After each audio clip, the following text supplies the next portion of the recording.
mapagpalang araw po sa ating lahat. Ako si Godfrey Quizon and this is my devotion for today, August 11. And ang topic po natin for today is ano ang spiritual na pagkikipaglaban or principalities and powers.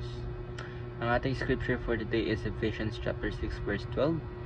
For our struggle is not against flesh and blood, but against the rulers, against the authorities, against the powers of this dark world, and against the spiritual forces of evil in the heavenly realms. So, ano po ba yung principalities and power? So, principalities and powers daw po refers to the ranks of demonic forces operating in spiritual realms, as seen in passage like Ephesians chapter 6 verse 12 and Colossians chapter 2 verse 15. These terms describe the organized hierarchy of evil opposing God's kingdom.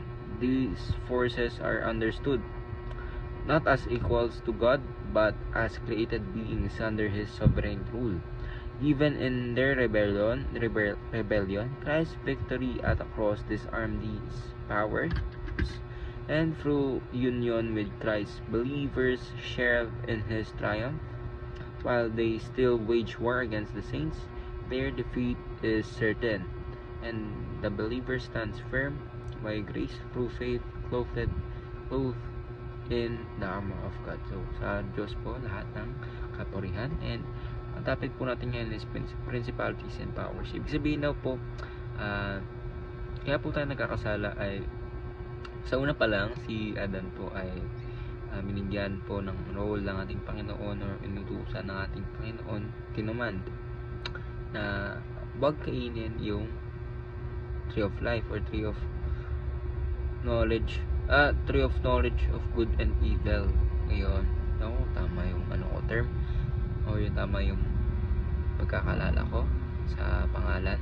Then si Adam po, of course, di niya napigilan si Eva na kumain kasi sa tingin ko parang kasama lang din po ni Eva si Adam yun kasi kumain din po siya ng fruit. Kumbaga, nag-fail po sila doon sa utos po ng ating Panginoon. So that is why hindi na po si Adam na parang namumuno sa atin sa mga tao, kundi si Lucifer na po. Of course, ayaw niya po sa ating binasa na marami pong talagang spiritual warfare na nangyayari dito sa mundo dahil nga po ang pinapamunuan na po tayo ng mga demonyo.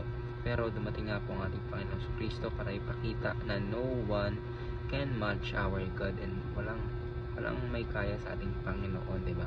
Kasi pinapaintulutan lang yan ng ating Panginoon na mangyari. Yung mga tawag dito, yung mga demonyo, nakakagawa lang naman sila ng mga bagay na ganyan dahil pinapaintulutan po ng ating Panginoon yon. So ating teaching for today is Jesus wages war against the demonic forces. Of course, ang ating Panginoon, kinukubuha po ang ating Panginoon sa Kanya mga tao po na naglilingkod sa ating Panginoon, mga tao na gusto maniwala po sa ating Panginoon, at lahat ng tao na gustong magbago and ayaw na po na gumawa ng masama. Of course, they will accept Jesus Christ as their Lord and Savior. So, ating second teaching is demonic forces will not give up without a fight. Of course, lagi naman po yan sila na dito nagpupumilit, pero nakita po nga nila ating Panginoon sa Kristo si Legion, yun, mga demons na yun, takot po sila sa ating Panginoon, diba? Maglalakad ng ating Panginoon, takot na po sila kasi of course yun naman po talaga ang lakas ng ating Panginoon. It is unmatchable. Ibig sabihin, walang may makakatapat sa kapangyarihan ng ating Panginoon. So makata po tayo mababahala sa mga demons if you are believers of Christ.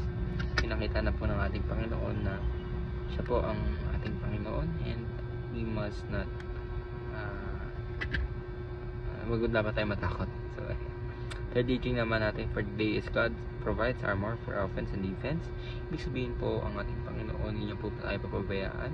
Kaya nga po ginaguide po tayo lagi ng Holy Spirit in order for us to have discernment, kung malaman natin yung right and wrong, ang good and bad, and of course para po tayo ay maprotektahan sa mga evil doers or evil beings.